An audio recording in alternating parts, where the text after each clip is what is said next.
Hello, welcome again to Every Dawn. This morning I was looking through my books and I found this book with stories by Leo Tolstoy. Leo Tolstoy was a writer of the 19th century in Russia, and he's famous because his books and his stories often have a message that is sometimes based on Christianity, but often is a broader human message about what it means to be alive, what it means to be a human being, what it means to behave in a moral way. They are often moral parables. But they show a very deep understanding also of the human condition.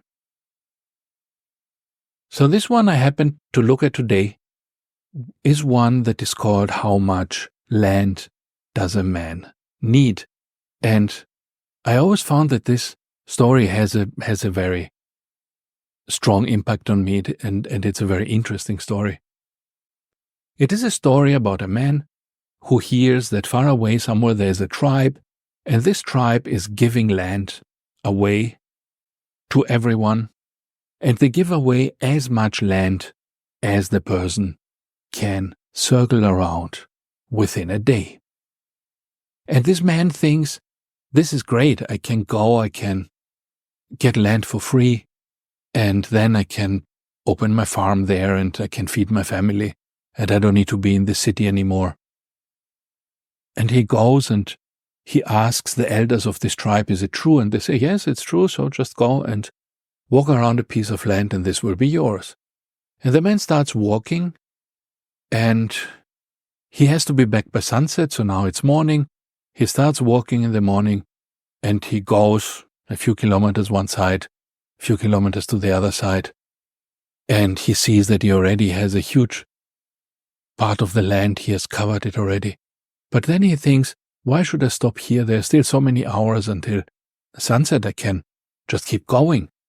And I just have to look at the clock so that about half the day I have to start going back, otherwise I will not make it back before sunset. And so he keeps going and going and going, and now it's noon, the sun is shining, it's very hot, he's sweating. He has forgotten to take water with him because he wanted to go light so that he can go faster and cover more land. And the sun is shining on him, but he's still pushing ahead, and he says, no, I don't go back yet, I will go a little longer, and then perhaps on the way back I can go a little faster, and then I will have even more land, and I will be even richer. And he keeps going, and then at some point he realizes that he's not going to make it back in time if he does not return immediately, and if he does not start running on the way back. So he returns and he runs back to the point of origin in order to close the circle and become the owner of all this land.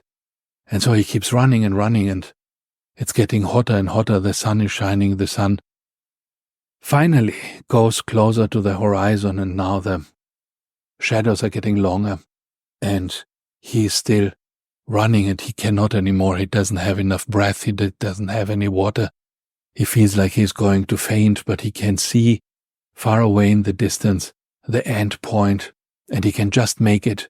And he looks at the sun, and as the sun is slowly setting behind the hills and still half visible, he knows that if he runs a little faster, he can make it. And he increases the pace, and he runs a little faster still, although he cannot run anymore. And just as the sun is setting behind the hill, he arrives at the starting point, falls to the floor, and is dead. And the men of the tribe, obviously, this is not the first time they have seen this. They just take a shovel and make a hole 6 feet, put him in, cover him with earth. And the story ends noting that this is in the end the amount of land this man needs, and every man needs 6 feet, enough to bury the body. I always found this an interesting parable for the way we live, because in our everyday lives, when we do all these things that we do, I'm teaching at the university, I'm making these videos, I hope to make money with, these videos, or with books that I write, or with anything else that I do. And you have your own dreams, you have your own pursuits. You work in a company, you want to become someone bigger in this company, to rise into some management position. Other people may work in a hospital and dreaming of becoming the chief doctor in there. So we all have these aspirations, and we all spend our life in a similar way like this man, running after more and more and more land that we need to cover. But we often forget what waits for us at the end of it. Because at the end of all this, we are not going to take anything with us. At the end of all this, we will be just like this man. And it really doesn't matter how much land he covers. The point is not that he should not have been greedy. I think this is how we can misunderstand the story.